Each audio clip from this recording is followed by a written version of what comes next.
आईच्या हाताची आणि चुलीवरील भाज्यांची सर कोणत्याच मसाल्यांना नाही। नमस्कार मैत्रिणींनो, चला तर मग करूया चुलीवरील चिकन करण्यासाठी चिकन अगोदर मॅरिनेट करून घेऊया। मॅरिनेट करण्यासाठी मोठं मीठ हळद टाकून मॅरिनेट करायला कमीत कमी अर्धा तास तरी ठेवा। चुलीवरती पातेलं ठेवून त्याच्यामध्ये तेल घेतले। तेल गरम झाल्यानंतरच मी त्याच्यामध्ये चिरलेला कांदा टोमॅटो टाकून चांगला परतून घेतलेला आहे।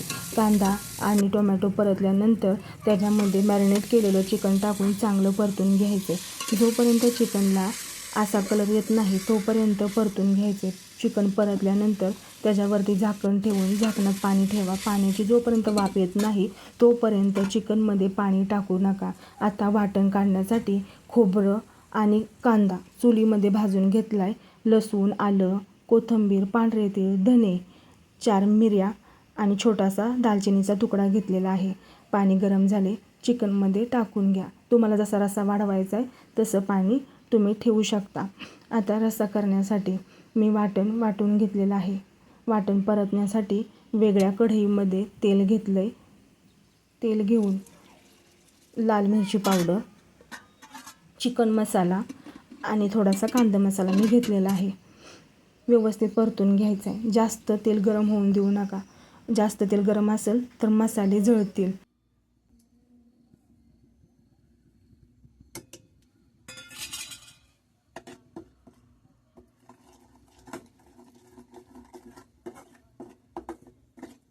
मसाले जळणार नाही ह्याची काळजी घ्या। आता आपण जेव्हा काळं वाटण वाटून घेतले ना ते तेलामध्ये टाकून चांगलं मिक्स करून घ्या। जोपर्यंत तेल सुटत नाही तोपर्यंत मिक्स करून घ्या।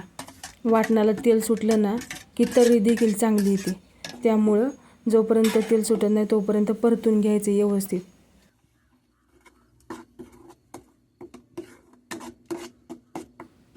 हे बघा कसं छान असं काळं वाटण झालं।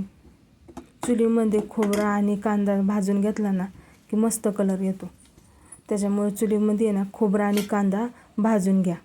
आता वाटण परतून झालेलं आहे। तेल पण चांगलं व्यवस्थित सुटले। जे आळणी पाणी केले ना ते वाटणामध्ये टाकून चांगलं मिक्स करून घ्या।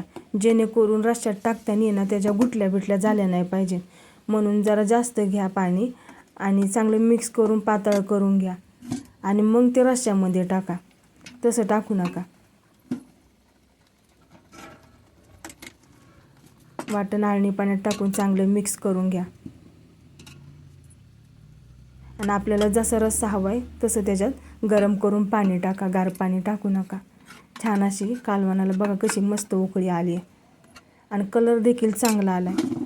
छान असं काळ्या वाटणातील चिकन तयार आहे। करून पहा आणि आवडलं तर नक्कीच लाईक, शेअर, सबस्क्राईब करायला विसरू नका। धन्यवाद।